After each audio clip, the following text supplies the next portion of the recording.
Alright, today we're going to talk about the Spanish conquest in the New World. We're going to talk about this European group coming over to the Americas and essentially taking the Americas over from the various Indian empires we talked about last time.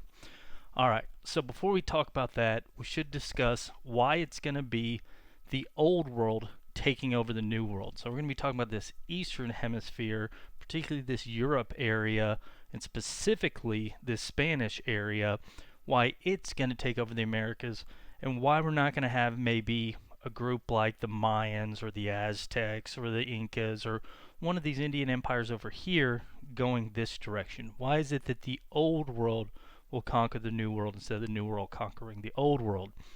Well, the thing is, the Old World is going to have certain technologies that the New World doesn't have.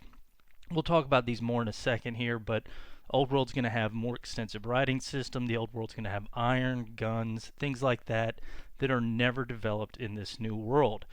In general, Europe, Asia, Africa is more technologically developed than the New World in 1492 when you're going to see these two worlds come slamming together. Why is that the case? Why are the people of this Old World in general going to be more technologically advanced than the people of the New World? And I should say in general, because you're still going to have hunter-gatherers over here in the Old World. Obviously, you have hunter-gatherers over here. You have these sedentary agriculturalists here, sedentary agriculturalists here. But if you're talking about the peak technological situations, the Old World is going to be more advanced than the New World. Well, a lot of people offer up different explanations for this. Some people say it's simply a matter of numbers. Okay, when humans first reached this new world and we had the separation of the old world and new world, you're only going to have a couple hundred people over here in the new world versus a couple million over here. More people means more geniuses, means more technology. Again, as we talked about, numbers are obviously going to go up over here, upwards of 60 million, maybe even more than that by 1492. But starting out, more people over here when the two worlds separate, so maybe that's just a matter of numbers. Some people say it's just the fact that the old world happens to go through the same agricultural revolutions that the New World goes through. We talked about this last time in Mesoamerica and the Andes, about 10,000 BC.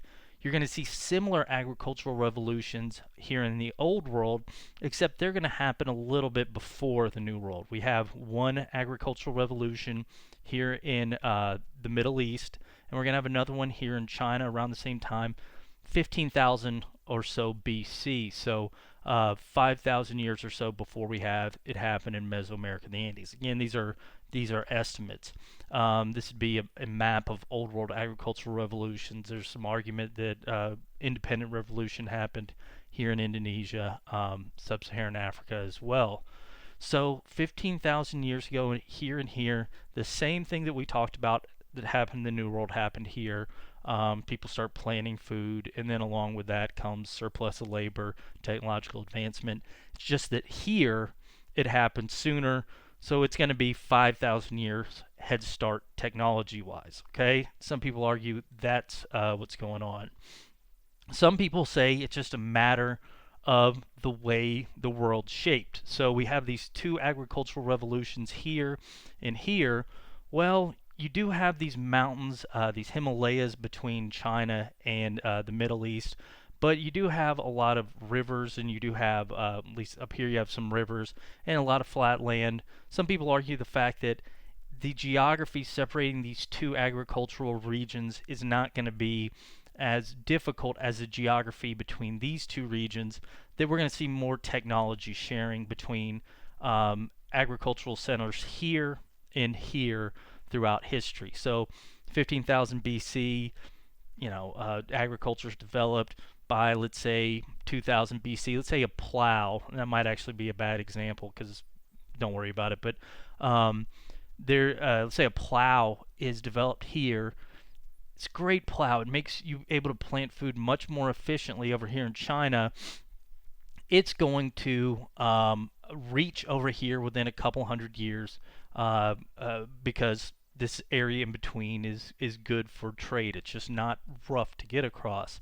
Whereas here, we see a lot of technologies that are developed in Mesoamerica never make their way down to the Andes. For example, we talked about sort of this concrete that's used by Mesoamerican cultures never reaches its way down to the Andes. Bronze working in the Andes never reaches Mesoamerica. Certain crops that are going to be grown here just never reach down there. You know, some do, some don't. And some people argue it's because this particular area is so rough that it's hard to get technology through. You're just basically going to be going through an area that's really difficult to traverse, so there's not going to be a lot of traders in this region, not a lot of people in this region in general. And this is actually kind of a decent argument because even today we still don't have a road through this area, sort of this Panama area right here, because it's such difficult terrain. So maybe just the fact that technology sharing isn't going to be as widespread as it is here in the old world between the two most technologically advanced agricultural centers. So maybe there's this bottleneck, this geographic bottlenecks.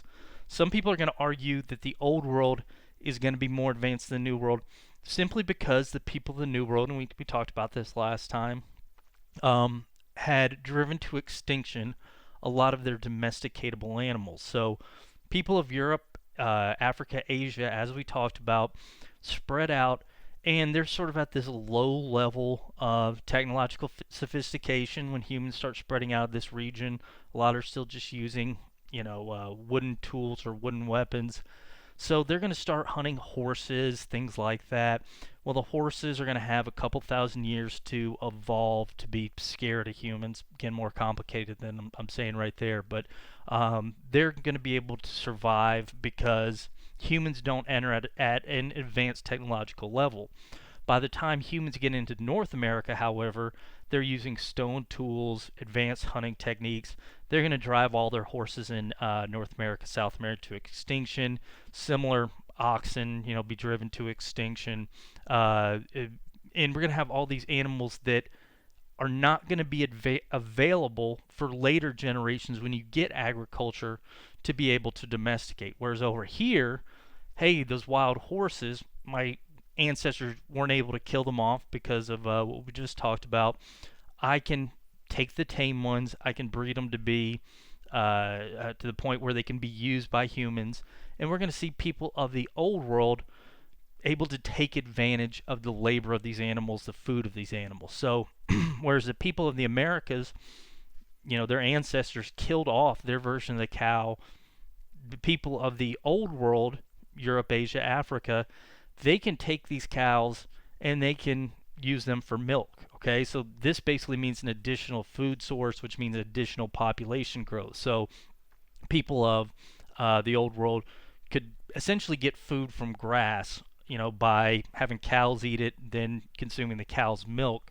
Whereas people in the New World aren't going to have that advantage because, again, the cows got driven to extinction. Same thing with New World versions of horses and ox. Okay, so maybe it's just the fact that they're going to have more animals to domesticate. All right, maybe that is it. Maybe that's what explains things. Whatever the case is, we don't know. It could be something I'm not mentioning here. We will have the old world have technologies that the new world doesn't have by 1492. As we're going to talk about, the old world's going to have more extensive writing. People in North Africa, Asia, Europe, they can all write. They can all communicate messages much easier from one person to another because they have consistent writing systems. As we talked about before, the Mayans are the only New World civilization that had writing. It didn't expand beyond that. What writing means is that you can pass down knowledge from one generation to the next much more efficiently than people of the New World. We're going to have, in the Old World, people have things like wheeled vehicles. American Indians had wheeled toys, but for whatever reason, they didn't ever get wheeled vehicles. And that may be because of the lack of large animals with which to domesticate. So maybe people of the Old World had horses to pull these carts, and that's why they were able to have wheeled vehicles. It's just, what's the point of a wheeled vehicle if you don't have something to pull it besides a human? Old world people are going to have a lot of different food sources in form of domesticated animals, not just cows, but sheep, pigs. Whereas again, we talked about the New World. You're just going to have llamas, alpacas, turkeys. a couple other small animals.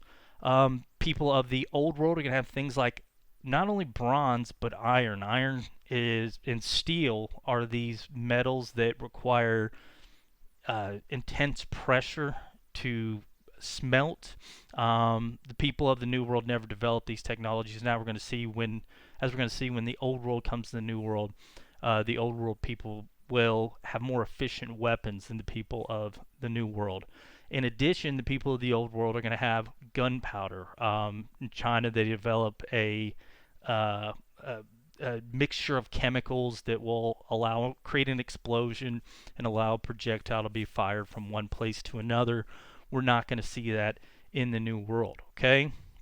All right. So the Old World is more technologically advanced than the New World, at least some areas. Again, there are plenty of places in the Old World that don't have the technological advances of Mesoamerica and the Andes, but you do have places in Middle East, and this technology, as we're going to talk about, is going to spread to Europe, Asia. It's going to spread here. Eventually, we're going to see this technology spread to Africa as well.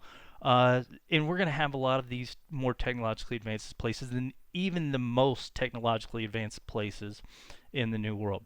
Again, these technologies New World people don't have.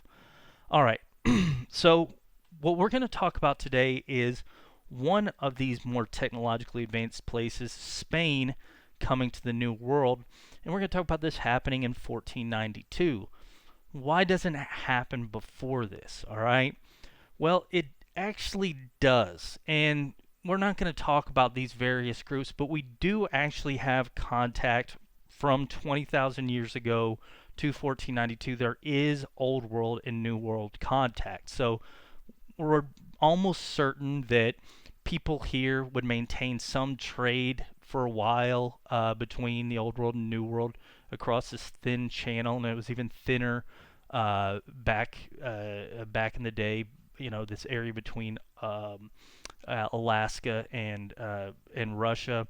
We know for certain that some Norse people are going to make their way to what's today Canada, Newfoundland. We have archaeological evidence for that, and we also know that Polynesians, these people from the Pacific Ocean, a handful of them made their way to South America. And I suspect that owing to ocean currents, things like that, we've probably had people from Japan or maybe China, a handful of people, I suspect, made their way over here to the Americas. And I also suspect that maybe some people from sub-Saharan Africa made their way to the Americas. But while this probably happened, and while, you know, some of these things definitely happen, we don't think, or at least we don't know of any lasting consequences to these pre-Columbian voyages, these voyages before Christopher Columbus. So the Polynesian people probably got here. Maybe they stayed for a little while. Maybe they were killed by local people. Maybe they died off quickly. The Vikings are going to come here, stay for a couple years. They're going to leave after that. Anybody from Africa probably stayed. You know, might have been interesting, you know, for the period they were there, but then they're going to sort of disappear from history. Same thing if anybody came from Japan, China, stop, maybe die of disease or get killed by locals. No lasting historical impact. The one that is going to have historical impact is the one that's going to happen in 1492 when the people of this area, Spain, come under Christopher Columbus. And the reason this is going to have historical impact is because from that point forward, we're going to see these two locations merge. Essentially, the Old World and New World are going to come crashing together.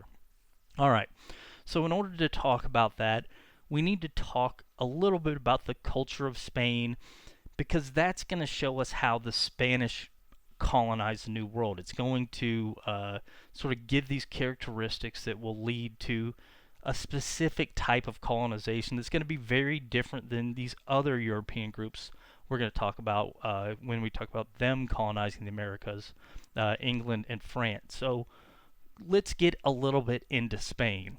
So Spain, one thing you should know about it is that it is going to be part of something called the Roman Empire at one point. So we talked about 15,000 BC, 15,000 years ago, something like that. we got these agriculture developed here in the Middle East. Well, this, just like we saw agriculture spread out of Mesoamerica and the Andes, we're going to see agriculture spread out of this Middle Eastern area into what's today Europe. It's not going to go immediately. It's going to take a couple hundred years, couple thousand years, really. Eventually, we're going to get agriculture spreading throughout Europe. Eventually, it's going to end up in Spain, and we're going to have, by 4000 BC, a little bit earlier, agricultural people here in Spain, but they're not going to be super technologically advanced. And initially, we're going to have the most advanced technological civilizations, just like we saw in the Americas, centered around where agriculture is first developed. Well, owing to a lot of different reasons we don't have time to get into here, we're going to see sort of the most technologically advanced civilizations spread out of this Mesopotamia, this Middle Eastern area, start spreading westward. We get, the Greeks becoming super advanced. Eventually, we're going to get to this point, maybe 400 BC, where we see the emergence of this Roman group. So these are sedentary agriculturalists in this place called Italy, using for a number of different reasons: military acumen, the ability to incorporate technologies from other cultures. The Romans are going to start spreading out from their initial location in Rome throughout this Italian peninsula, and they're going to start incorporating other sedentary agriculturalists through force, primarily through force. And when they start to take over these regions, they're going to do what empires in the Americas did. They're basically going to go to this city: hey, we're going to beat you up unless you send us laborers, unless you send us food, unless you send us precious metals. And once you get the stuff coming from this city, that makes your city more powerful, and you can go into another city, take that over. And eventually the Romans are going to get to the point where they're going to rule over a huge chunk of North Africa. Today would be Turkey. Then you're going to have Europe all the way up into what's today Britain. So the Romans, they're going to rule primarily from 400 BC to 400 AD, are going to create this massive empire. And the reason we're talking about this is because this empire is going to incorporate Spain. Spain, this place that had been just diverse sedentary agriculturalist groups, will eventually get taken over by the Romans, and the Romans will start extracting goods from the people of Spain, and they're going to start also incorporating their culture into this Spanish area. So this little region right here is called the Iberian Peninsula. It's made up of what's today Spain and Portugal. Iberia will become a part of the Roman Empire. Now, this is going to be important because the Romans are going to spread technology from all throughout this region, all throughout their conquered territory. So the people of Iberia didn't have certain things like writing systems like you see in areas over here. Well, Romans will bring their Latin writing system over here to Iberia. They're going to actually bring with them their Latin language. Eventually, Latin is going to become the predominant language of Iberia. Later, this Latin will become what today we know as Spanish, Portuguese, French, Italian. They're all Latin-based language. So as the Romans spread, they spread technology from all throughout their empire. It's going to get thrown into all throughout their empire, but the place we're talking about is Iberia. They're also going to spread their language with them.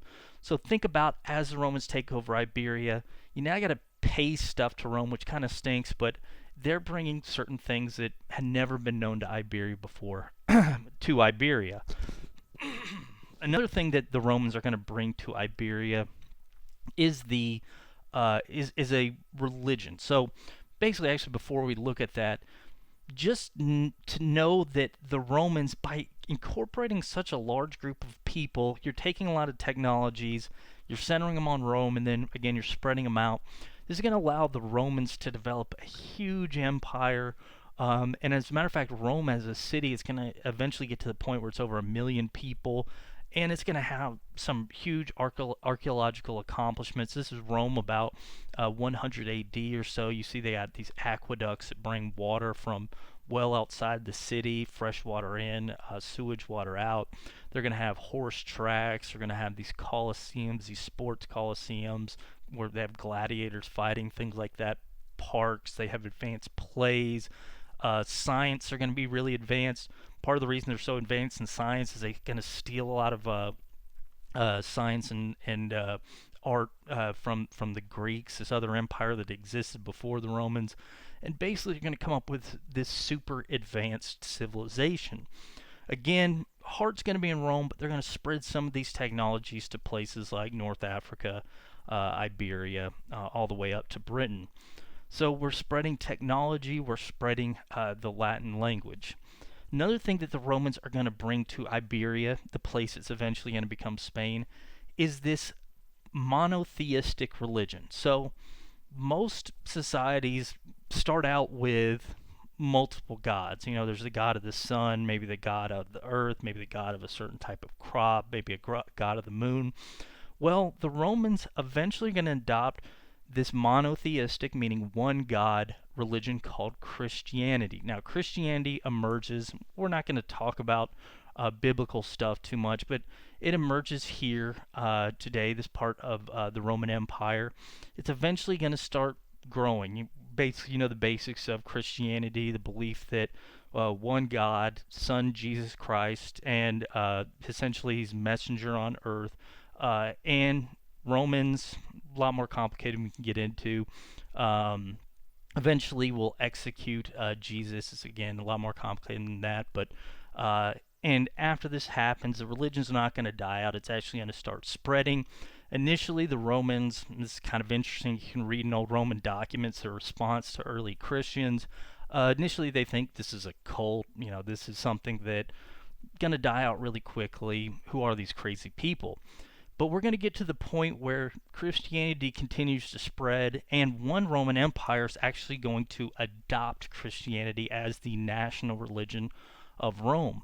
And when this happens, we'll see Christianity start going throughout the Roman Empire. So these people here had been polytheistic, multiple gods, but then when the Roman Emperor adopts Christianity, we'll see it adopted, you know, forcefully, just culturally, just sort of spread throughout the rest of the empire. Well, the particular type of Christianity that's going to become popular in Rome is going to be something known as Catholicism. Basically, Catholicism is this understanding of Christianity that you have sort of a hierarchy between God and man. So you don't worship God, you don't understand Jesus directly. You actually understand it through a religious leader known as the Pope in Rome, okay? So this Pope is going to be centered in Rome because that's the heart of the empire when this Christianity starts and Catholicism becomes this most popular branch of Christianity. And basically the Pope would appoint church leaders who would then appoint people to be priests to teach Christianity to the subjects of Rome. So Catholicism is a different understanding of Christianity. Now, initially, there's not going to be many understandings of Christianity. We won't talk about this Orthodox Christianity, but just think about it this way. Catholicism will become the version of Christianity popular throughout the Roman Empire initially, and this is going to be this form of Christianity where the head of the church is located in Rome, and the head of the church appoints this hierarchy. So Iberia, by 400 AD, is speaking Latin, a language that had emerged out of Rome. It is practicing Catholicism, a religion that was spread from this area over here, over throughout this empire, into throughout Spain, or into what's today Iberia, or Iberia, what is today Spain, will spread throughout this region, and again, all this technology from this area will be spread by these Romans. Well, something's going to happen about 400 AD or 400 CE, however you want to term it. What's going to happen at this point is that the Roman Empire will collapse. If you're taking world civilization class, maybe you'll they'll talk about this. Some people say it's Romans spread too far. Some people say it's the Romans got too lazy, started incorporating other people into their empire. You know, they weren't willing to do the fighting themselves. Some people say Christianity had something to do with it. Some people say it's disease. All these different reasons, whatever it is, the Romans will essentially fall apart. They're not able to control their armies, they're not able to pay them. And what we'll see is the whole system is going to collapse. So everybody up to this point is paying into the Romans. Okay, so the Roman leaders are getting all of this from out here, and basically the Romans, it's not like they exert complete control over this region, but if they want something done, you've got to listen to, or else they're going to send their armies after you. Well, beginning in 400 AD, that's going to stop, and what we'll see is this Roman Empire is going to collapse. And where had been, you know, a region of the Roman Empire, so this was all under the Romans' control, will now break up into these tiny fighting Christian kingdoms. Okay, so this is a map from a little bit later, but I want you to imagine about 400 AD. Think about this as being covered in these little tiny little blocks, these little miniature kingdoms. Okay, so what had been the Roman Empire will break into something known as monarchies. So what happens is, all right, the Romans aren't ruling anymore. I'm Steve Stevenson. Let's pretend this is, I don't have any idea what this land here is, but let's pretend this is an area where you have this powerful landowner, a guy named Steve. When you no longer have to pay the Romans anything, Steve is going to say, hey, I've got people that listen to me. I've got wealth. I've got gold, silver, which humans value. We're going to talk about that later. I will pay people to fight for me. So Steve is going to start taking over neighboring lands, and he's going to claim, I have a divine right to rule over everybody in these lands. I'm King Steve, okay? I not only have a divine right to rule, but my children have a divine right to rule after me. God ordained me the right to rule. Now, in reality, God's not telling Steve, you know, saying Steve is the right person to rule, but Steve has the people, the resources after the Roman Empire collapses. So he takes over this area, and what Steve is going to then do is he's going to pay the Pope in Rome. So even though the Roman Empire collapses, Catholicism is going to continue to be around. So you have this Pope here. Steve's going to send a couple bucks to the Pope to have the Pope send messages to the people of Stevedonia and tell them, hey, listen to Steve. He's the boss. He's the king. So Steve is going to rule because he's got the stuff, and he's got the Pope saying that he's the rightful ruler to Stevedonia. And so what you're going to see here is this happened throughout Europe. Essentially, these small Christian kingdoms will emerge where people with resources will take over areas. They'll claim they are kings, monarchs, and that they have a divine right to rule, and they'll sort of pay allegiance to the Pope for him to give his thumbs up, saying that they are these true kings. And this happens 400 AD throughout Europe. You see here France, Spain. This is from later. Imagine France, Spain, England, exactly the same way. Just a bunch of tiny kingdoms where one person says they have the right to rule over others. Well, what's going to happen from 400 AD to 1400 AD is, and beyond, I should point out, is we're going to see these tiny Christian kingdoms, instead of being forcefully united under the Roman Empire, they'll start to fight one another. So Steve doesn't like Bob's kingdom over here. Steve thinks he should control this land over here, get its resources for himself, and he wants to be the true ruler of this region. He's going to go to war with Steve and say, no, I'm the rightful monarch of this land, not Steve. And Steve and Bob are going to get into a fight, or whatever the name is I made up for this guy.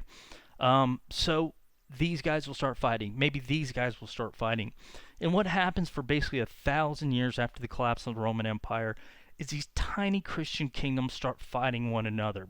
I'm the rightful ruler of this area. I'm the rightful ruler of this area. Let's fight over this land in between.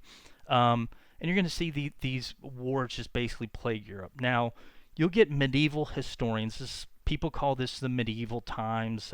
Some people call it the Dark Ages.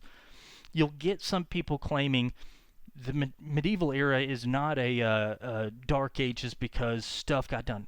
Yeah, kind of, but compared to what happened in the Roman Empire, not much gets done over the next 1,000 years. Basically, you have one kingdom fighting another kingdom. Instead of investing in technologies, instead of sort of pooling resources, resources are used to fight one another. And really, a lot of the only advancements that are happening are these Christian leaders or these Christian priests, things like that, that the Pope's sending out to these various areas to teach Christianity. They're like some of the only people that are writing, or predominantly the only people that are writing during this time. Not much is getting done. So Europe falls into these dark ages, all right? Well, right as soon as this happens, we're going to see the emergence of a different monotheistic religion in the Middle East. So this is happening over here. A Roman Empire falls apart, breaks into this era of one Christian kingdom fighting another. Well, right around this time, we're going to see in the Middle East, this area east of the Roman Empire, so initially over here, this prophet Muhammad is going to claim to, or going to found this new type of religion called Islam. Also monotheistic, but different than Christianity, different tenets of this religion. And what Muhammad is going to do is he's going to claim to have the understanding of the true religion, and he's going to start spreading this Islam throughout the Middle East. Initially, it's just going to be one form of Islam, but then after Muhammad dies, there'll be multiple forms of Islam, and the people that adhere to Islam, these Muslims, will start spreading their religion through voluntary conversion and through forced conversion throughout the Middle East, and eventually they're going to spread it into these areas that had formerly been part of the Roman Empire, these Christian kingdoms, now fighting Christian kingdoms in North Africa. The Muslims will start pushing across here in the 600 and early 700 ADs, again, forcing these places, forcing and sometimes voluntary places to convert to Islam. So by 711 AD, you've had these areas, some, a number of them that formerly Christian areas, now Muslim. And this is going to be this sort of alternate competing religion.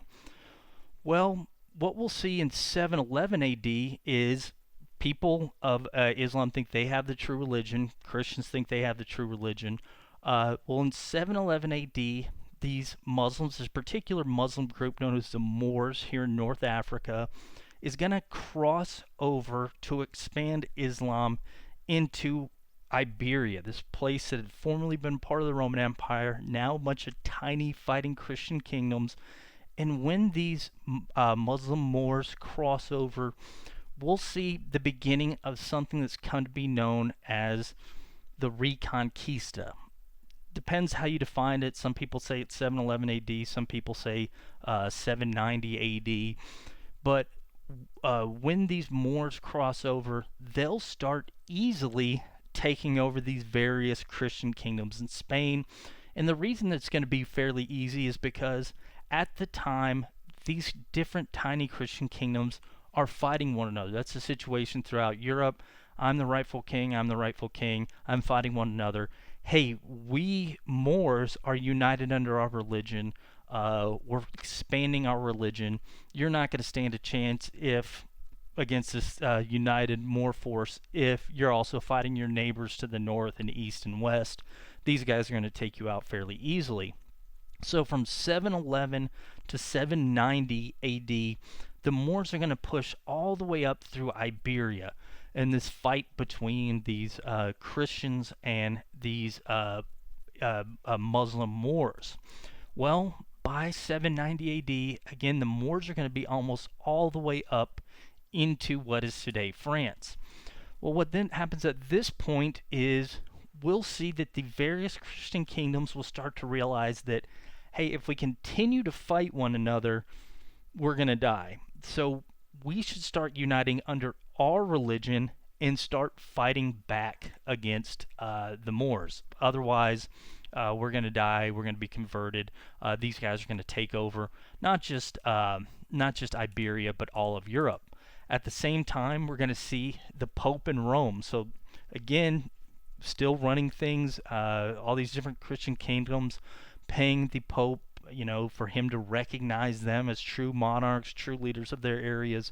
The Pope is going to see what's happening here, and he's going to say, I've got to start sending resources over here, because if these guys keep going, hey, this is less Christians, this is also less stuff coming to me. So in order to preserve Christianity, I've got to start supporting these guys, and I've also got to encourage these guys to stop fighting with one another.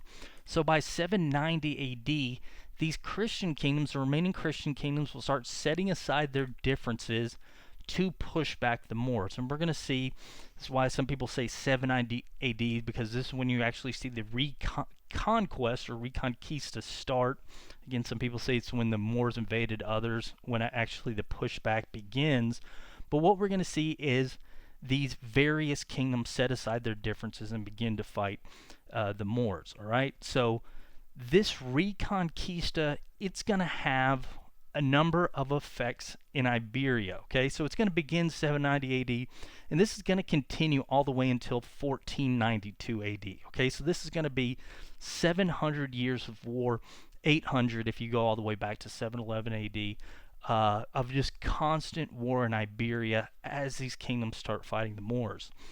Well, something in a lot of ways this is going to change Iberia. All right, one particular way is that we're going to see that as these kingdoms come together, they're going to start actually uniting their kingdoms. So I'm just being very simplistic here, but let's say this kingdom right here, this kingdom right here, let's go with these two kingdoms right here. They realize if we continue to fight one another, we're going to get taken over. So why don't we unite our kingdoms? I'll marry my son to your daughter, and instead of being two separate kingdoms, we'll create the kingdom of whatever, Castile or something like that. Yeah, let's just say Castile for argument's sake. So we'll just unite our kingdoms, and then this will allow us to unite our forces, successfully push people back.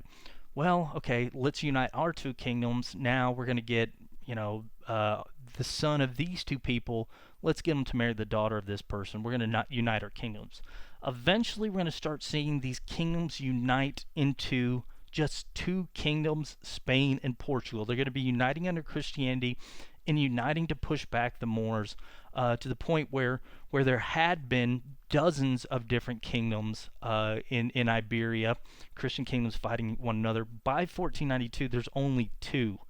Portuguese and the Spanish over here. Okay, hold off on that. But as this fighting is going on, other things are going to change. So these kingdoms are going to be relying on the Pope to provide them with the resources to successfully push back the Moors. Pope will be sending money from other areas of Europe. He's going to be collecting from these other kingdoms, support your Christian brothers down here.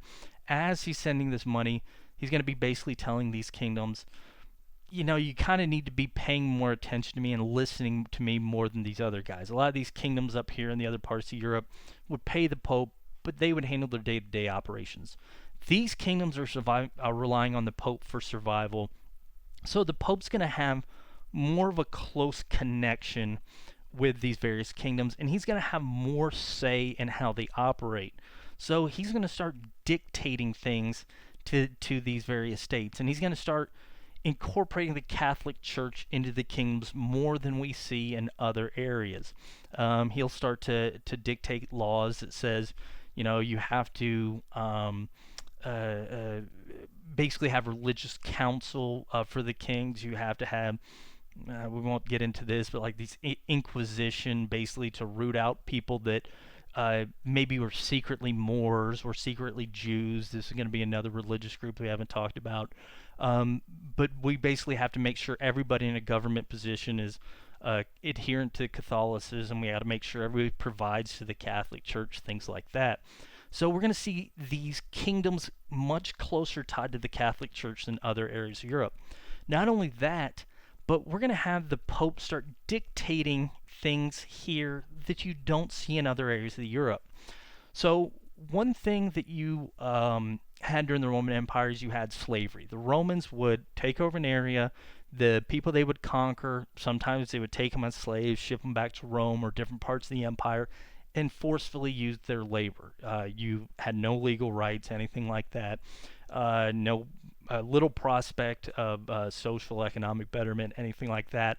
But after the collapse of the Roman Empire, for the most part, slavery is going to go away. It just doesn't happen. It's for a lot of different reasons.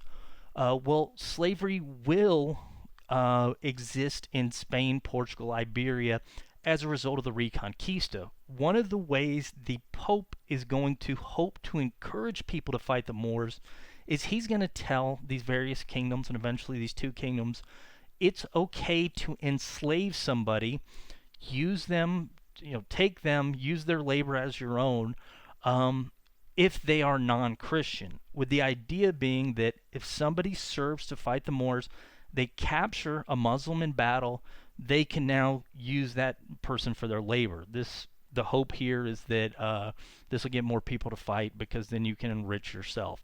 It's more complicated than that, but it basically goes to this system where you conquer a region, it's a Muslim region, you take it over, and the thought process is you use these people labor, you're supposed to try to convert them to Christianity, but because they're initially non-Christians, it's okay to use their labor.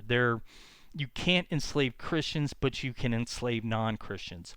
So basically, Spain, Portugal, the idea of slavery is going to be okay, whereas other areas slavery had gone away following the collapse of the Roman Empire.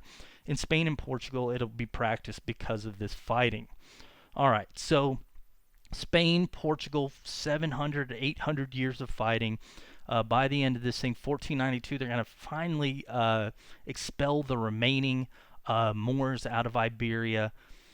1492, now we have two nations, and I use the word nation very loosely initially, but because nation as we understand it today is not what we had in Europe really up to this point. So if you looked at that European map, you have these tiny little kingdoms over. You might not think of yourself, if you're in one of these tiny states in Germany, you might not identify yourself like you would identify yourself today. Today we would say, I'm American, I'm Mexican, I'm Canadian, and we identify ourselves by the nation, by our nation. And anywhere else besides Spain and Portugal, you would probably say you're from a city-state in Germany, you might identify yourself by the nearest city. You might identify yourself as, hey, I have to pay this local leader, but you wouldn't think of yourself as a part of this nation. In 1492, you would think that in Spain and Portugal, because what had happened during the Reconquista is the people of these areas had to rally around their king and queen, which again, it's by 1492, it's just one king and queen here, one king and queen here. People basically the fighting had forced them to adopt nationalism. They basically thought themselves as Spanish. My allegiance is to the king and queen of Spain, or my allegiance is to the king and queen of Portugal, because my family has fought for them for a long period of time. And basically we've united under Christianity, we've united under these kingdoms. So I see myself as Spanish, I see myself as Portuguese. Almost anywhere else in the world, you wouldn't say that, because the idea of nationalism doesn't exist. You paid something to somebody. Even during the Roman Empire, most people in the Roman Empire wouldn't say they're Roman. They would say, for the most part, they wouldn't say they're Roman. They would say, I have to pay the Romans. And they might sort of, practice cultural Roman norms, but they would identify themselves locally as opposed to being a part of the Roman nation. Spain and Portugal is different. This is because of this fighting, this constant 100 years of fighting, you actually have nationalism. Another thing you're going to have here is basically two nations that are extremely militaristic, okay? So you've been fighting for a long time. You've been united as a nation. You've uh, combat has resulted in the end of this Reconquista. And what you have here is a lot of people that are in power are people that had done favors to the king and queen, and specifically done a lot of favors by performing well in battle, maybe bringing a lot of fighters to the king and queen of Spain, maybe performing with heroics in a particular battle against the Moors. So a lot of the people in power in Spain and Portugal are knights, or are sons of knights, or grandsons of knights, or great-grandsons of knights. It's this sort of militaristic society. And again, if you go through 700 years of war, you are going to be militaristic. So Spain, Portugal, Spain is militaristic and nationalistic. Not only that, but Spanish and Portuguese are expansive. So 700 years of pushing back, regaining this region. Now the Spanish and Portugal, beginning 1492, now that the Moors are out of Iberia, where do we go next? It's not like, hey, they're out of Iberia, let's stop. So they're going to have this desire to expand. And Spain and Portugal are going to have the means to expand, okay? So if you go to a tiny city-state in the other areas of Europe, Bobland, or whatever the heck we called it before, Bob is expending all his resources on fighting his neighbors. He doesn't have any expendable capital to go beyond his borders. Because, again, tiny area, limited resources, these resources are being used to fight his neighbors. Spain and Portugal, that's different. You've incorporated all the people of this huge region, and you're getting taxes and money from this region. Again, people are given taxes voluntarily. It's not necessarily like you're getting forced to give them, like your other areas of Europe. People are saying, I'm Spanish, people are saying I'm Portuguese, and they're paying these taxes. And so Spain and Portuguese king and queen, they have money. So they have a lot more wealth coming in than other areas. So you have militarism, you have wealth, you have desire to expand. Well, the king and queen, with this mindset and this belief that Catholicism, and this belief enforced by these hundreds of years of fighting, a lot of people in 1492, when the last of the Moors leave, are going to say, well, where to next? We've got money, we've got desire, we've got arms, let's keep going. A lot of people are going to start talking about maybe we go and we push and we take North Africa. So by this point, again, it's been 800 years since Muslims had taken over these formerly Christian kingdoms. By this point, pretty much as everybody's voluntarily a follower of Islam. But a lot of these people, Christianity is the true religion. Maybe we should go and we should retake these regions for Christianity. We have the money to do it. We have the desire to do it. Let's go. And the Pope will support us because we're, again, creating more Christians, or returning people to the Christian fold, and this is going to bring money into the Pope's pocket. So let's continue this Reconquista by reconquering over here. So this is going to be some people in Spain talking about doing this. King, queen, you have the money, we have the desire, let's keep going. Other people are going to be saying, maybe we should use our resources to take this area, Constantinople. So while the Moors had been pushing into Iberia, different Muslim groups had been pushing into what's today Eastern Europe. Pushing into Eastern Europe, taking over places that, Balkan states, things like that, places that are today Romania, and pushing in this direction. Well, in 1453, this different Muslim group had actually surrounded this city, Constantinople, this place that is basically this outlet between the Mediterranean and the Black Sea. It's Constantinople right here. And Constantinople had always been an important city. And it's always been an important city because basically it served as a conduit for trade between all of these areas before the Roman Empire to after the Roman Empire, a trade source between these areas and these Asian agricultural areas. So we talked about agriculture being developed in Asia. Well, you had resources from there. There was no direct trade, like you didn't have Chinese people directly coming to Europe. You didn't have them coming directly to Europe bringing goods here, but what you have is these intermediaries who would bring these goods along these rivers through central Eurasia, bring them here, and then bring them down here into the Black Sea, and then they would spread here to through the Mediterranean and throughout Europe. And this went all the way back to Roman times. You'd had this Silk Road, and actually even before that time, you had had this trade between Asia and Europe. And this trade was always important because certain products could not be produced in Europe. Things like particular spices that wouldn't grow well in Europe, things like cinnamon, pepper, would not grow well in Europe. Silk, which they didn't have silkworms in Europe. This porcelain, they didn't know how to make this porcelain. So what would happen is these goods would go through these intermediaries. They would come here through the Black Sea, go to the Mediterranean, and so you would have these elites, these wealthy people from Europe, getting these goods from Asia that they couldn't make themselves, and it did this through Roman times, and then beyond that into the medieval ages.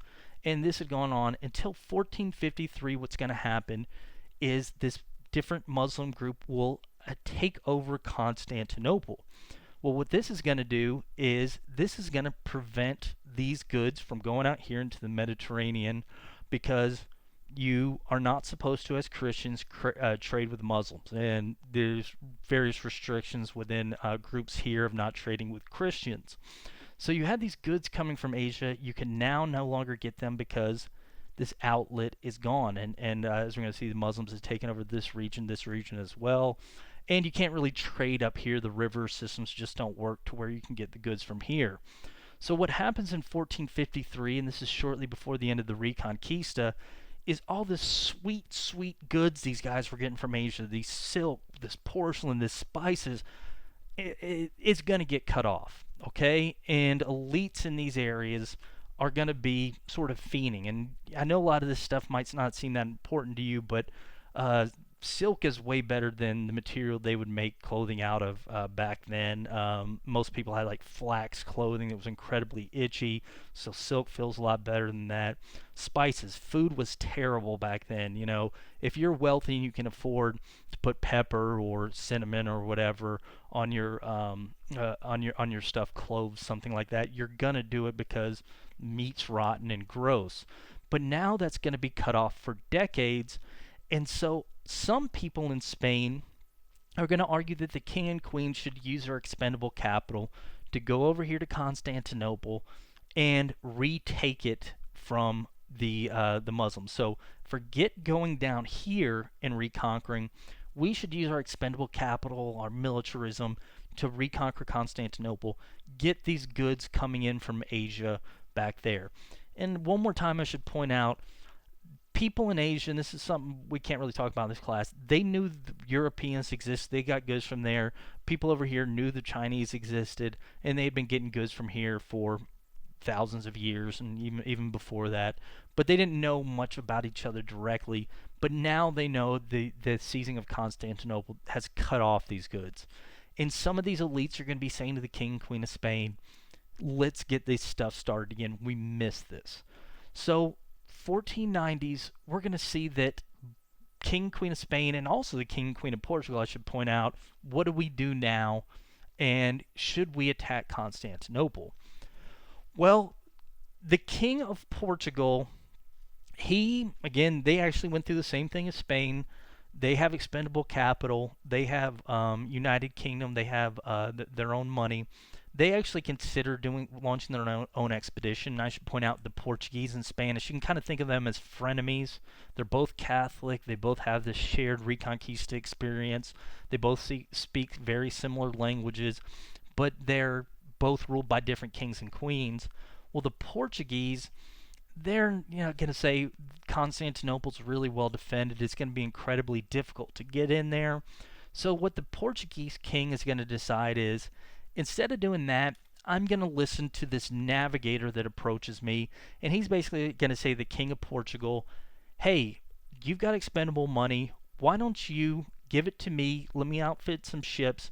I think this Africa area can be, we can surround this Africa area, And I think we can get to the silk, porcelain, and spices over here by going around Africa. Now, the Romans, the people in the medieval era, they knew a little bit about Africa, but the Saharan desert's incredibly intimidating to cross, so there wasn't much trade with sub-Saharan Africa. They only had a general idea of what Africa looked like, and they weren't for 100% sure you could get to Asia by going around Africa. But the Portuguese king's looking around and he's going to say, I've got some extra money. It's just a couple ships. I'll go ahead and fund these expeditions around Africa to get to the silk, porcelain, and spices. So the Portuguese king and queen are going to use their newfound capital, their newfound desire to expand, to get around this Constantinople blockade by funding expeditions around Africa. The Spanish king and queen are going to look to a different person to get around Constantinople. They're going to decide not to take it militarily. Instead, they're going to listen to the ideas of this guy. So this guy's name is Christopher Columbus. Now, Christopher Columbus isn't actually Spanish. He's from a city-state here in Italy. It's called Genoa. Again, after the collapse of the Roman Empire, up until 1492, Italy was just a tiny bunch of feuding kingdoms. This one place ruled by this guy, one place ruled by this guy. Well, these guys are fighting one another. One of the areas is this Genoa area. Well, Genoa is known for merchants. Okay, so these guys, what they would do is they would a lot of these guys would own ships and they would sail around the Mediterranean, delivering goods. Let's say Italy, they would get some, or what's later going to become Italy. They get olive oil from maybe down here, and they would deliver it up here to England. Maybe they would get wool or something from France. They would deliver it over here to, whatever today, Croatia or something like that.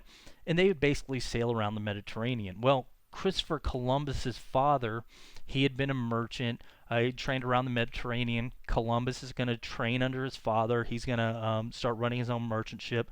And Columbus is going to start this Mediterranean trade. As a matter of fact, Columbus probably illegally traded with Muslim groups on occasion.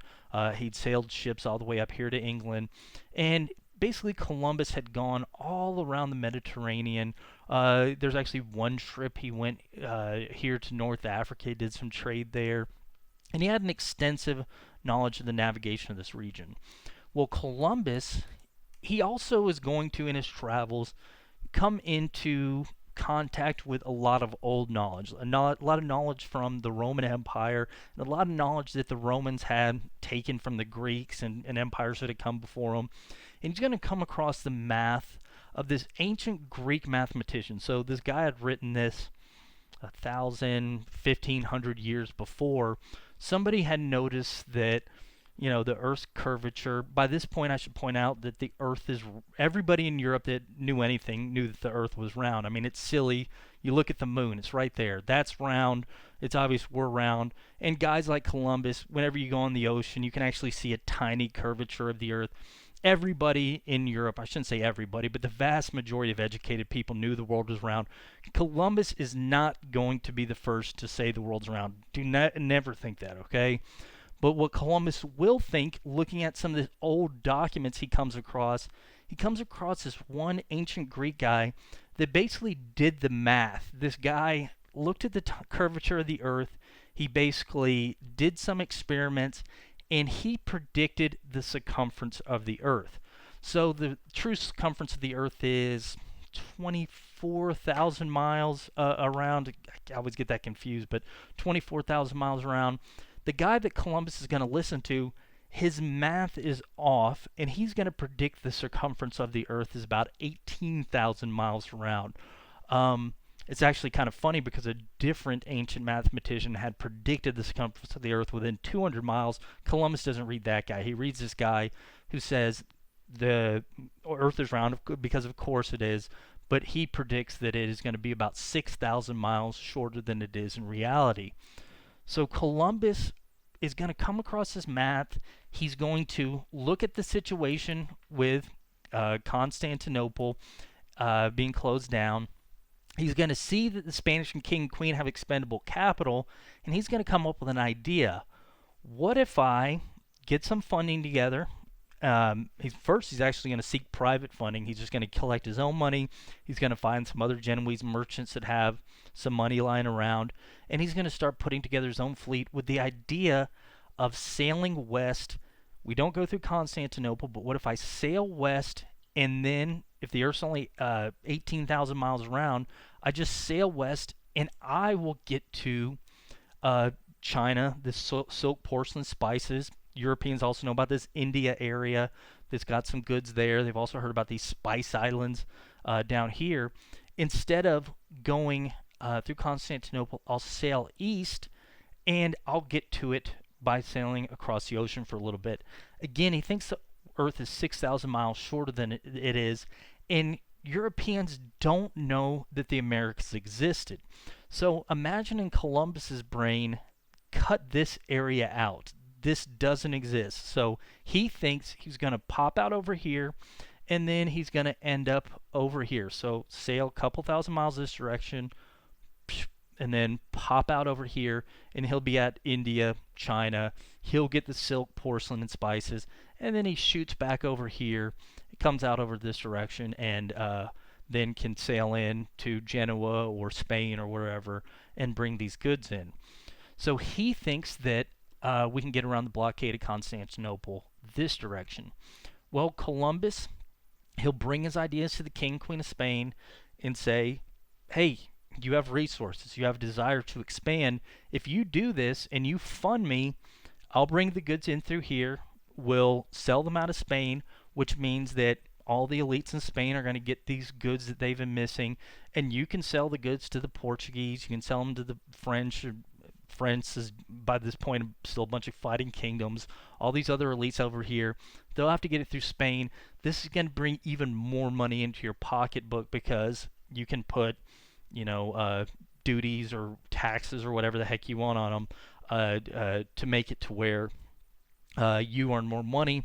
This is more money that can fund your Christian armies to take over other regions. And Columbus, when he goes to King and Queen of Spain, this king queen named Isabel and Ferdinand, he's basically going to sell it as, you're not losing much, okay? So worst case scenario, I go over here, I'm wrong, it's not 6,000 miles around, I sail in the ocean, me and my men die, you lose a couple bucks, okay? I go off, you don't even lose a captain because I'm Italian, I'm just a guy that's coming to you with an idea, I go off, nothing negative in your part, okay? Well, so that's the worst that can happen. Best that can happen, however, is I go off and I come back and you get these goods to sell to other elites, and they're coming through Spain to get them. Not only that, but you're going to have possibly areas to go to expand Christianity. Maybe this China, India, Spice Islands, maybe they'll be receptive to Christianity. This will make your buddy, the Pope, happy because now you're bringing more Christians into the fold. And again, maybe you'll become this even more powerful nation. So if you actually went and you measured the most powerful nation because of the uniting of Spain under during the Reconquista, probably the most powerful nation in the world at this point, now you're going to become even more powerful if this all works out. So worst case scenario, you just lose a couple ships. Best case scenario, you become the center of the world. Okay, you spread Christianity. And Columbus is also going to point out, hey, your buddy, the Portuguese king, he's sending expeditions out. He's going to beat you, and he's going to get these goods first if you don't act with me. So why don't you go ahead and just give me a little bit of cash? King and Queen of Spain are initially hesitant because Columbus isn't Spanish. He's Italian. He can communicate with the Spanish. He has some knowledge of Spanish, but he is from another area, so he's not necessarily loyal to him. But it's such a good idea, and it's so cheap. And again, you can get around this Muslim blockade. You can beat your Portuguese frenemy, and you can become the center of the world. So why not do this? And Columbus, again, by the way, he's already raised some of the money himself. So we really only have to fund a tiny bit of it. So worst case scenario, we lose a little bit of cash. Best case scenario, we become the center of the world. So what Isabel and Ferdinand will do is they are going to fund enough for Columbus to get 3 ships, Nina, Pinta, Santa Maria. And they're going to make sure he sails with a Spanish crew. So we don't 100% trust you, Genoese, Italian guy, but it doesn't really matter because we've got Spanish. Everybody else on board is going to be Spanish. So they're going to fund these ships. Columbus will set sail in 1492, again intending to sail to China, the Spice Islands, or India, not knowing that the Americas exist. Well, Columbus sets off in 1492. He's going to sail. After a while, he and his men are going to sight land. We believe this is today the Bahamas, a little bit off of the coast of Florida. We don't know 100% sure, but Columbus and his men will sight land. And Columbus, he thinks from his calculations that he is on an island just off the coast of India. Just off the coast of India. All right, so Columbus lands on this thing, and he's going to encounter some people on this island, the Bahamas, and he's going to call them Indians. He's going to say, okay, we must be off the coast of India. We're meeting Indians. In reality, Columbus is meeting a group of people called the Tainos. The Tainos were not a super advanced Indian civilization like one you would see in Mesoamerica, the Andes.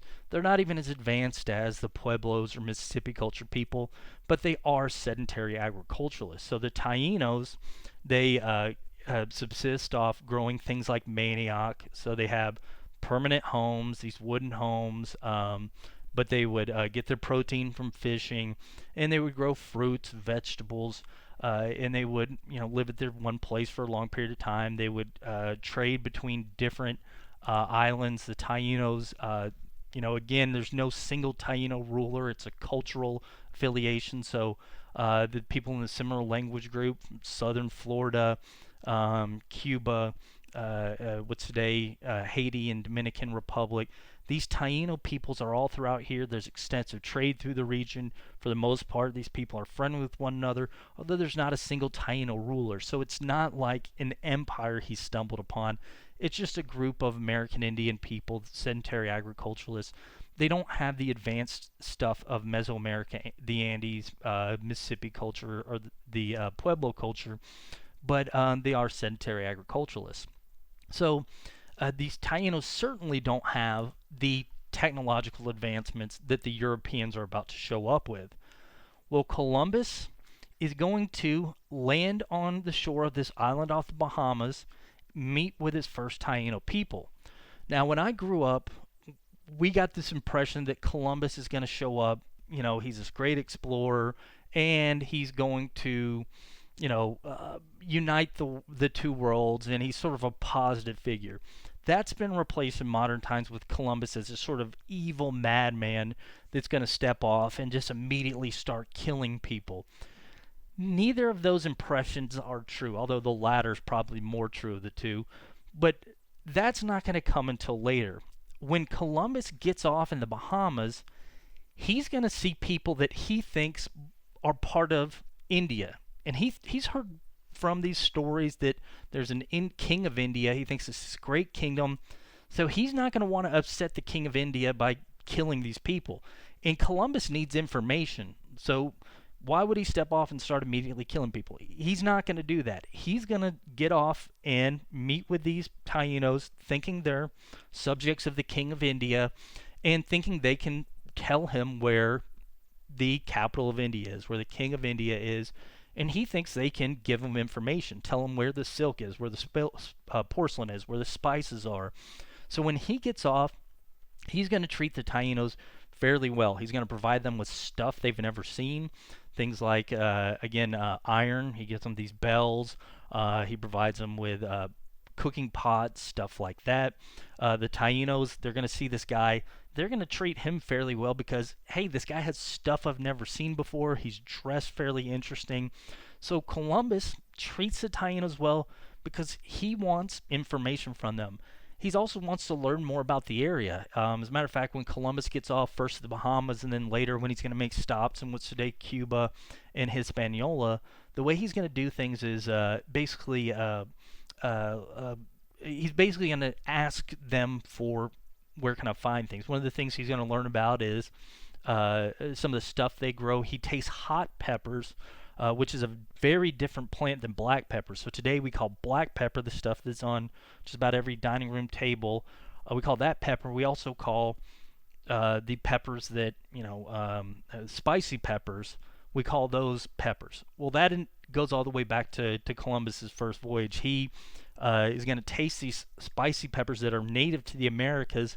He mistakes them for the black pepper that's grown in Asia, and he's basically going to say, okay, this is proof we're in the same place. Both of these things make my mouth feel weird. So he's going to say, all right, this is pepper, that's kind of neat. So he does that. He also gets information from the Tainos. Learns that there's gold in this area. Gold, again, is this metal that's easy to manipulate. The Tainos have some gold on them that they fashioned into jewelry. You don't have to have complex, knowledge of metal to be able to make that type of jewelry. So Columbus learns this stuff from them, and he's going to start asking them, where's the good stuff? Well, the Tainos are going to keep pushing them, pointing them one island to the next, south and to the west. Basically, they're going to say, it's to the interior here. Where's the cool stuff? Well, Columbus is going to think they're pointing him to the King of India. In reality, they're probably either pointing to the bigger Taino villages, or perhaps, the Tainos had some trade with the Mesoamerican cultures, and they're pointing them that direction. We don't know for 100% sure, but Columbus will, after stopping at one island, he's going to sail along the coast of Cuba, stop at various Taino villages, getting information from them, trading them goods, them trading goods to him. Incredibly peaceful. As a matter of fact, the only thing that critics seem to say wasn't peaceful about Columbus's first voyage is some people will claim that he kidnapped some of the Tainos.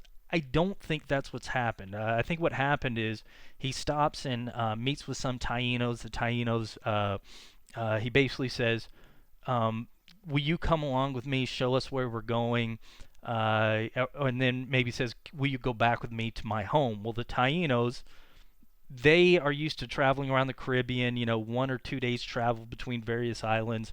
They're thinking, oh, this dude must be from an island a couple days away. I'll get on board with him. They get on board with Columbus. He sets sail for weeks. They're like, well, where the hell are we going, dude? That's what I think happened. Some people say he kidnapped him. I don't think that's what happened. I think he basically asked the Tainos to come on board, and they voluntarily joined with him. So Columbus, peaceful trade, peaceful trade, peaceful trade.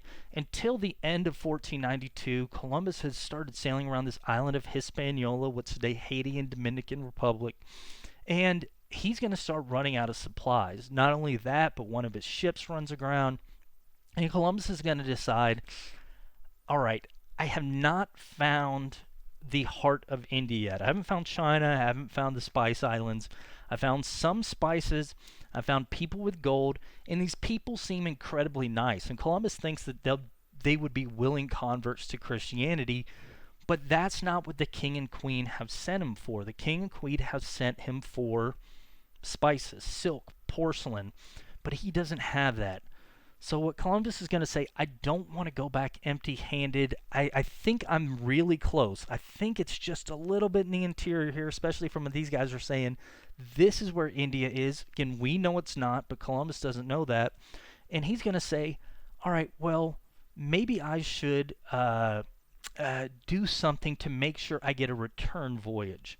So what Columbus will decide to do on December 25th, 1492, is he's going to decide after his ship capsizes to disassemble this ship and leave some men behind in a settlement called La Navidad, the birth, basically Christmas, Feliz Navidad.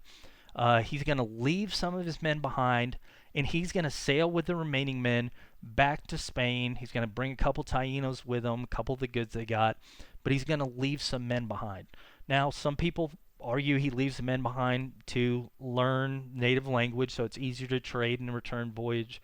If some people think it's just to, learn more about the island, learn more about where, again, Columbus thinks India is, China, Spice Islands. All of that is true, but we really think that Columbus is leaving these guys behind because he's going to go back to Spain and tell the king and queen, hey guys, Did not find India, didn't find China, but I think I'm close. I think I'm close. He's afraid these guys are going to say, sorry, Italian, you had your shot, you're not going back. But if he leaves some people behind, he goes to the king and queen and says, didn't find it, but I kind of left some dudes behind. No matter what, they're going to have to send him on a rescue expedition. And Columbus thinks he can come back and then find India, China, whatever. So we think he just leaves these guys behind to give an excuse to come back. Whatever the case is, Columbus leaves these guys behind, and he's going to set off at the end of 1492 to return to the King and Queen of Spain. Again, having to explain, I didn't find India, China, but I found stuff. Well, he gets back here. King, Queen of Spain, when he arrives, he thinks they're going to be kind of upset with me. They're not. When Columbus returns, the King, Queen of Spain are going to say, you didn't find it. We're a little bit disappointed. But Columbus will say, I did find a lot of gold. I did find these people that seem really cool. They seem to be willing converts. They're very nice to us. They are trading with us. By the way, I should point out one of the reasons people think the Tainos are so willing to, so nice to Columbus is because they have these other enemies in the Caribbean called the Caribs, which is where the Caribbean comes from. They wanted allies against them. Whatever the case, Columbus says these guys seem like they'd be willing converts to Christianity. And he's going to show them some of the other stuff they got, some of the pepper, the hot peppers he found, things like parrots, hey, we got these cool animals. And again, although I didn't find India, I think I'm right by it. These people are telling me it's just a little bit to the west. Give me another expedition. I think I'm going to find it this time. Well, the King, Queen of Spain, they're impressed. He probably would have gotten a return trip without leaving the men behind at La Navidad. As a matter of fact, they're so impressed, they're going to say to Columbus, we want you to go back and we want you to settle among these people. That way we'll bring Christianity to them, and we'll have a foothold to when we get to India. So we can basically have an outpost on the way from Spain to India. So go back to one of these islands, go back to this La Navidad you had settled, and we're going to give you 1,000 settlers. We're going to up your number of ships to 17. We're going to give you 1,000 settlers. Columbus's first voyage was just men, but this time he's going to be bringing women, children, animals, because Spain wants to go there permanently, and they're going to tell him, settle among the Tainos, and you set off, you go find India, and we'll sort of create this outpost so we have this step to Asia. They think everything's going well. They don't realize they're in the New World just yet. So Columbus will set off in 1493 for a second voyage. This second voyage is going to be incredibly different than the first, and this is where Columbus is going to get his reputation for brutality. So Columbus is going to return in 1493 to La Navidad with the intention of establishing a settlement here, and then continuing to search for India, China, things like that. But when he gets back to La Navidad, what he finds is going to set the tone for Spanish-American Indian relations for the next 50, perhaps even longer years. What he finds to happen at La Navidad is that in his absence, the locals had killed the men he had left behind. Now, we don't know exactly what happened here. Some Tainos will try to say it wasn't us, probably wasn't the Caribs, but some Tainos will sort of try and say that we don't think that's what happened. That's not what Columbus is going to think what happened. What Columbus thinks happened is that the Tainos were treacherous. They basically turned on his men that he left behind in good faith, and they killed them for no good reason, and they're sort of evil, okay? What we think happened in reality is that the Tainos, the men that Columbus left behind, they're not diplomats. They're sailors. They're guys that need food, and basically we think what happened is they ran out of the food that Columbus left behind with them. They start making demands to the Tainos. Tainos, again, not super advanced. They don't have these huge surpluses of food. They didn't have enough to feed these guys. These guys are sitting here with swords, superior technology, guns. We think they maybe went to the Tainos, made demands of them, maybe made demands for women.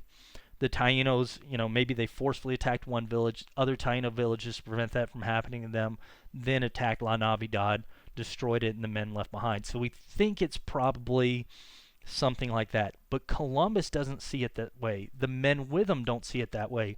They see the men killed, they look at the Tainos, and the way the Spanish are going to start viewing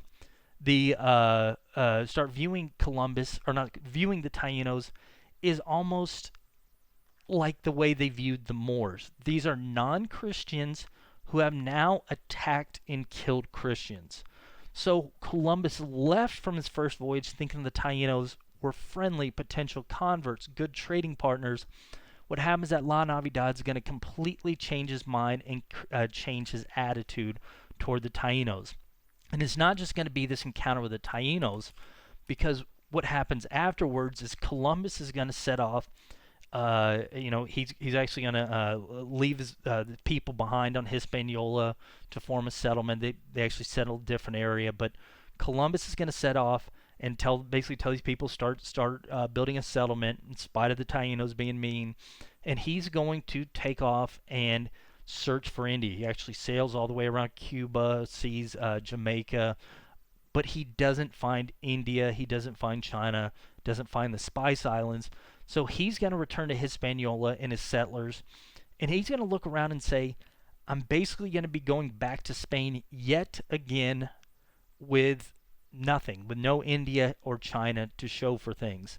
So with the Tainos now viewed as Moors, with Columbus having the expectations of the greatest or most powerful nation in the world on his shoulders, what we think happens is something switches in his brain, and what Columbus will start doing is basically decide, I'm not going back empty-handed.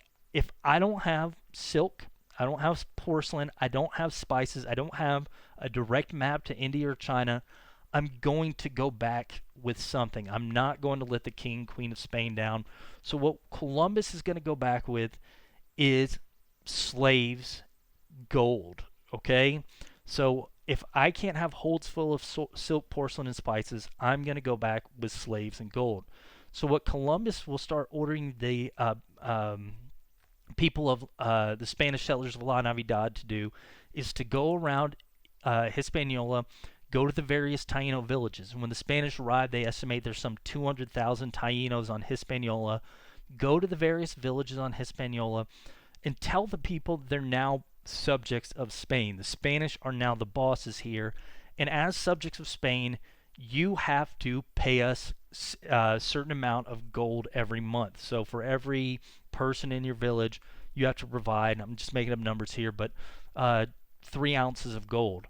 And Columbus, some people argue that he thinks that that's going to be easy to collect, because the Tainos have a lot of gold jewelry. In reality, Hispaniola doesn't have that much gold, and a lot of the gold had already been extracted at this point.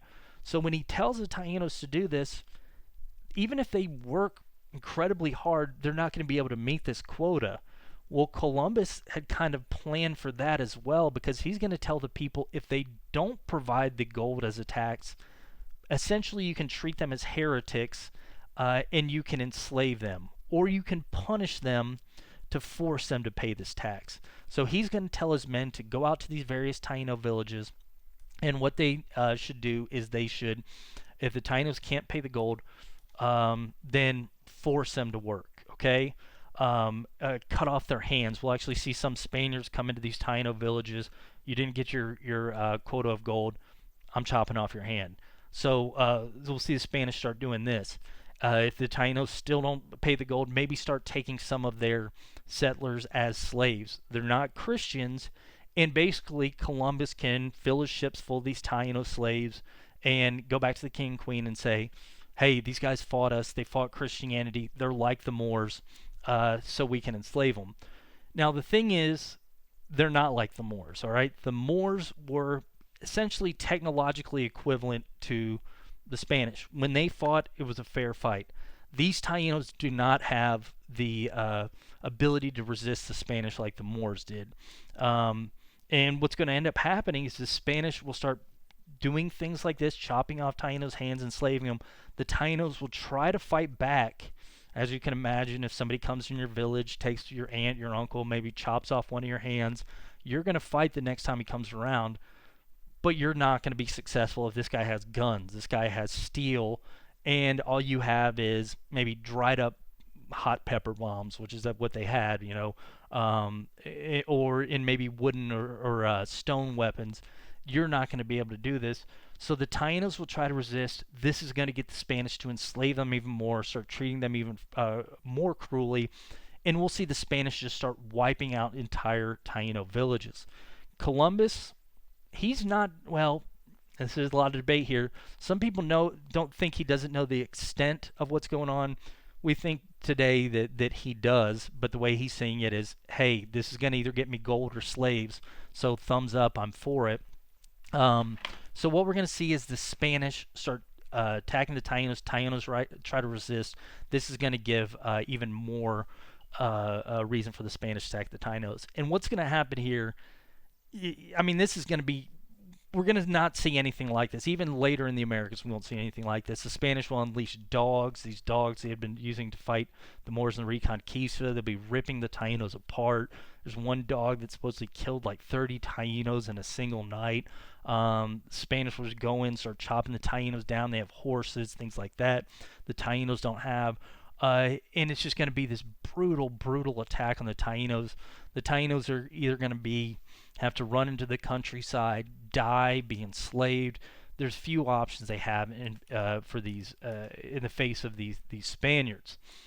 Well, Columbus, after his second voyage, this starts on his second voyage, and it's going to continue after he returns to Europe. He's going to return to Europe 1494. He's going to return with these holds full of slaves and Taino slaves and this gold. By this point, the Spanish king and queen are going to see him and they're going to say, you still haven't found India, you still haven't found China. They're actually going to have heard from some of the other Spaniards with him. He's not being a very good leader. And actually, some Spanish navigators that had gone with Columbus had learned the route to the Americas, from going with him. So now the Spanish have their own, Spanish-born navigators that can get out there. So they're going to start setting Columbus to the side. Now, Spain will actually authorize 2 additional voyages for Columbus. One is going to go around Jamaica. One's going to go actually touch the mainland for a very brief period of time. But these are going to be much smaller than his second voyage. So second voyage, Columbus earns this horrible reputation, and it's also going to sort of sour him to the Spanish. They give him 2 additional voyages, but they're going to start to push him aside for Spaniards. As a matter of fact, after his 4th voyage, he returns. He wants additional voyages, but the Spanish are going to say, "No, we're not going to allow you to go. We got things ourselves." Columbus actually dies in relative obscurity. This painting right here, this was done after he dies. We don't actually know what he looks like because he's going to die so obscure that people didn't think to paint him or keep paintings of him if they were made during his lifetime. So while Columbus is out of the picture, the Spanish will continue to come. So from 1493, or again, I guess you say 1492, through the late 1490s to early 1500s, one Spanish voyage will come after another. Initially, they're going to go to Hispaniola, take over the Tainos here, force them to do things they want here. Then they're going to start stopping on these neighboring Taino islands, Cuba, Jamaica, Puerto Rico, doing the same thing there, finding the major Taino villages, forcing the people to give them gold, silver, stuff like that. When the Tainos don't do what they want, they'll attack them, send them back to Spain as slaves. They're going to start displacing the Tainos from their land. And a lot of the Spanish that come over will start using the former Taino lands to grow food for these new Spaniards coming in. So basically think Columbus as opening this valve for Europeans to come in, and we'll see over the ensuing decades more and more Spaniards will come in, all right? So while Columbus goes, he opens the door for Europe into the Americas, and he's going to sort of set the tone for how the Spanish are going to deal with the Indians of the Caribbean. Final thing you can sort of credit Columbus with is from this point forward, we're not going to we're not going to have a disconnect between the old world and the new world. I mean, maybe in, 2020, 40, 92 or whatever, maybe the old world and new world get separated again after whatever the apocalypse. But from 1492 until today, we have these two worlds come together because Europeans are going to continue to come to the new world, and they're going to continue to bring stuff from the new world back to the old world. Now, some of the stuff that's going to come and start coming and keep coming from the old world to the new world, it's going to be kind of neutral, all right? So as a matter of fact, the Spanish, when they come on Columbus's second voyage, they're going to bring things like olives, grapes, don't really have much of an environmental impact, and really they're going to be positives, So grapes, olives, they didn't exist anywhere in the Americas before Columbus came along. But his second voyage comes in, subsequent voyages are going to continue to bring them in, and we're going to see these various crops start coming in. But some of the stuff that Columbus is going to bring on his second voyage and subsequent Spaniards, and then later the British and the French are going to bring in, are going to be incredibly devastating to the New World. So what happens is Columbus comes in, second voyage, he's going to bring with him cattle, sheep, pigs, and horses, okay? They're going to get off on Hispaniola. So what we're about to talk about is a Columbian exchange. It starts with Columbus in 1492, but it's something that goes on today, okay? So we're talking about something that starts here. A lot of people mistake the Columbian exchange. It's not one trade route. It's basically the exchange of people, animals, plants, disease between the old world and new. It starts with Columbus, but it continues until today. And it's going to be any old world stuff brought to the new world and any new world stuff brought to the old world. And I'm going to start with examples that begin with Columbus, but I want you to sort of expand. I want you to think that beyond that, okay? Think about interactions today, old world stuff come to the new world today, all right? So 1493, Columbus is going to arrive with cattle, sheep, and they're going to the Spanish are going to first bring these to Hispaniola. Well, Hispaniola, there had never been large mammals on it. Just whatever happened, the geography, however the Earth was created, the Caribbean never had large animals. I believe the largest animals, like a capybara, something like that, like a large rodent or something like that. Well, when cattle, sheep, and pigs get to Hispaniola, when the Spanish start settling on it, they're going to start devastating the environment of the island. So cattle are unleashed on the island. What these cattle, and particularly the sheep, will do is they're going to start eating the grasses on the island, right?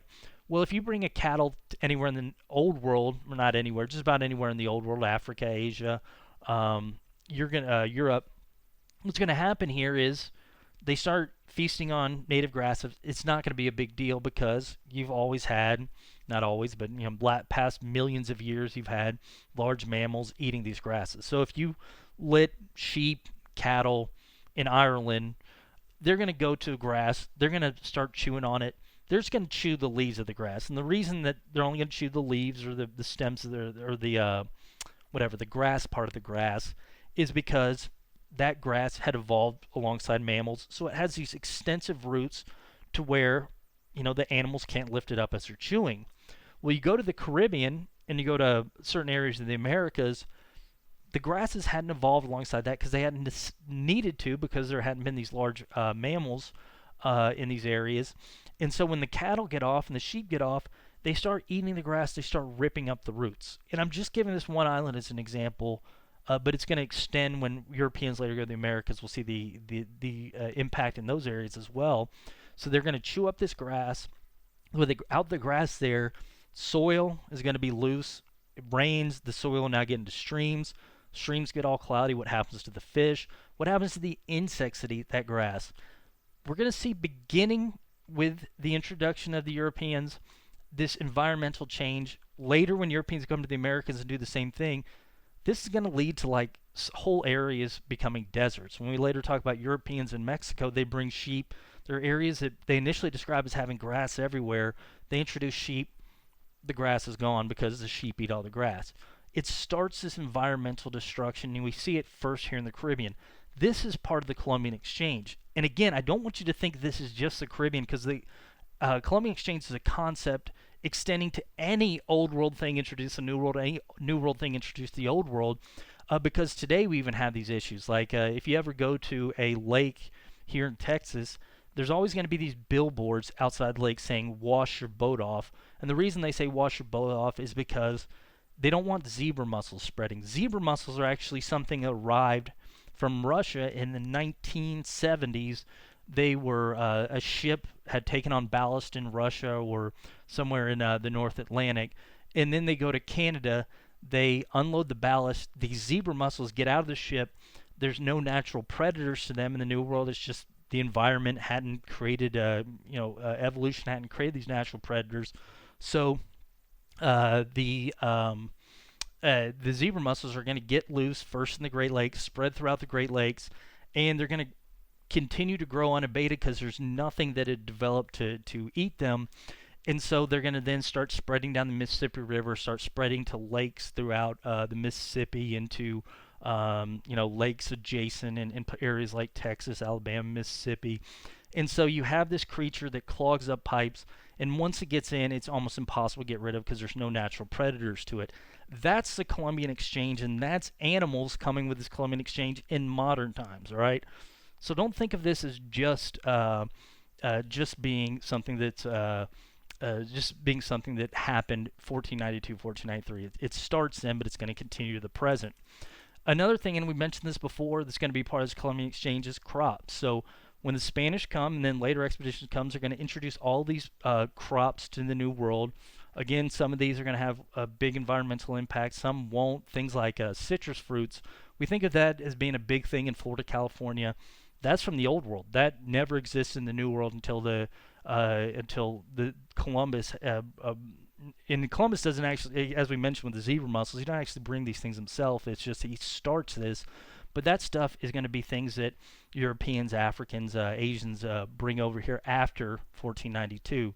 Stuff like grains, like wheat and rice. That's not native to the Americas. Europeans are going to bring that shortly after Columbus. Now they're going to start bringing stuff back after this point as well. Columbus is actually brings some back from his 1492 voyage. He's going to bring things like hot peppers. Subsequent voyages will bring things like tobacco to Europe, bring things like turkeys. Hot peppers, again, this is one of these things that is from the Americas. It does not exist in the Old World. It never developed in the Old World. It never made its way before humans started moving between the two hemispheres. But once it gets over here, it's going to start spreading out like crazy. Now, we think of, like Thai food as being hot. That doesn't happen until after 1492. We think of Italian food as having tomatoes. That doesn't come along until after Europeans introduced tomatoes from the Americas. Potatoes, you think of that as food from Ireland. That potatoes are not native to the Americas. They're native to South America. Europeans are really going to come down there, bring them to the Old World. So we see these huge changes, and some of these plants brought to the Old World are going to have huge impacts. Like some people credit China's population surge with the introduction of the sweet potato, which is an American plant that you bring from the New World to the Old World. So this big crop exchange is going to come along with this now connection between the Old World and New World. Not only that, we're going to see an introduction of some crops that are actually going to have huge impact. So one of the crops, and Columbus doesn't bring this, is actually, we think it shows up in a Spanish voyage. Somebody, we're not exactly sure who does it, but we think it was maybe a Spaniard from an island off the coast of Spain. He hears that there are now people settling in this area where it doesn't freeze, and we think this Spaniard is one of the few people growing sugarcane. Now, sugarcane is native to either the Middle East or the Near East, somewhere over here. And what had happened is during the Reconquista, Moors had brought this sugar into Spain. We think that they had these cookies are first introduced during this Reconquista, and they have this nice sugar. Now, thing with sugar is that humans love it. All right, it's a simple carbohydrate. Basically, Our bodies taste it, and we can tell that there's going to be a quick exchange of energy. It's a lot of energy for little digestion. So humans love sugar.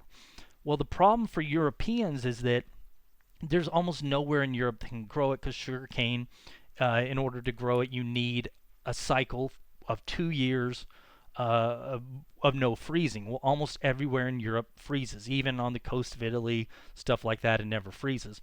Well, off the coast of Spain, there's a couple islands that didn't freeze.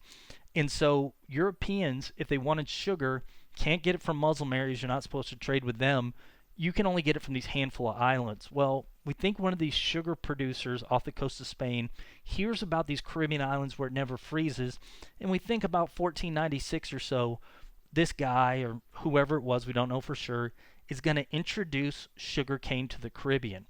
So the Tainos, you're pushing them off the land. You have all this surplus land. Somebody brings sugarcane stalks, plants them, and when they plant them, sugarcane is going to grow very well. Well, the problem with sugarcane is it requires a ton of labor to produce. You got these stalks that are incredibly thick. They're hard to cut through. It's really arduous labor. Not only that, but in order to process them to get the actual sugar out, you've got to boil them. Then you got to sort of smash them to extract the sugar out of them, and then you've got to heat the sugar up, and then you finally get the fine powder. But it's a lot of labor, and the labor's really tough to do. The sugar cane, when you're cutting it, your hands are getting splinters in them, you're getting cuts everywhere. Well, for the first Spaniards to introduce sugar cane in the late 1400s, there's initially a native labor source for them. You have these Tainos that are being enslaved on a large scale. So what happens when the Spanish first show up is they start using these Tainos to forcing them, enslaving them. Again, it's okay per the Pope because they're non-Christians. Enslaving them to cut down the sugar cane, boil the sugar cane, and then process it. Through this huge wheel that basically you smash the sugar blend out of, and then you use them as a labor force. Well, there's a problem with this.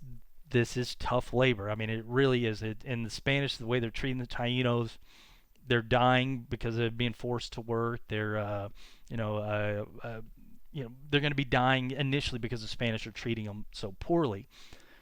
And then something else is going to come along. So another part of the Columbian Exchange is going to be disease. So if you look here, we had talked about this. The people of the Americas didn't have as much resistance to disease as the people of the old world. We talked about this because domesticated animals, we think we saw more sharing of diseases between pigs and humans, cows and humans, stuff we've talked about before, swine flu, bird flu, stuff we have today. Europeans had those diseases spread back and forth a lot more than people of the Americas, simply because they didn't have as many domesticated animals, because ancient Americans had killed off the domesticatable animals. We talked about that before. So these old world people live by their animals. They share these diseases like smallpox. Smallpox passes between pigs and humans.